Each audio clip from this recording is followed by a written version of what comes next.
Et c'est parti pour cette semaine, nous abordons le sujet de la résignation. A tout de suite.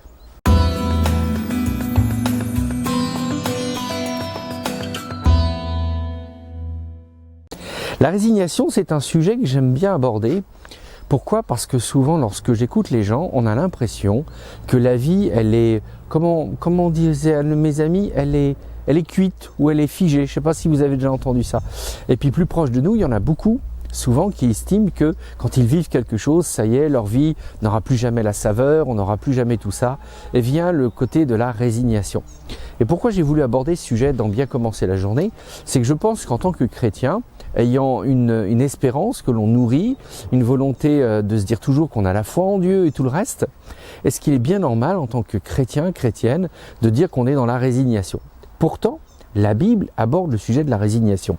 Et le livre qui pour moi aborde vraiment la thématique avec une précision étonnante, tellement les situations sont bien décrites, c'est le livre de Job. D'ailleurs, à ce propos-là, j'ai extrait une petite partie du livre de Job.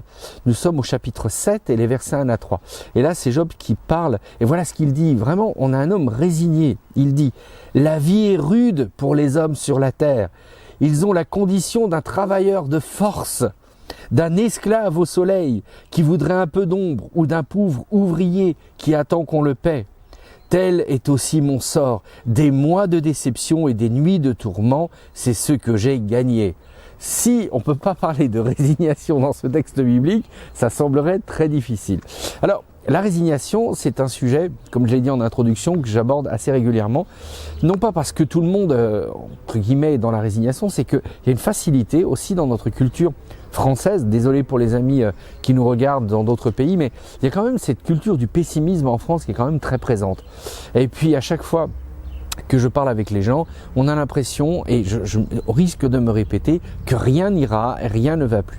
Moi, je voudrais vous proposer cette semaine quelques pistes pour sortir d'un schéma de résignation. La première chose que je voudrais vous mettre dans cette idée-là, pour sortir du schéma de la résignation, c'est de vous poser la question. Elle est aussi simple que ça. Quel avantage avez-vous à vous résigner ? Ah oui, ça, c'est la question qui dérange. Souvent, lorsque vous voulez changer une perspective et que ça ne vous va pas, il faut vous poser cette question. Quel est mon avantage de rester dans cet état d'esprit ? Quel est l'avantage que j'en retire ? Si vous voulez être toujours dans la victimisation, alors vous avez un avantage. Non pas d'être résigné, mais d'être dans la victimisation.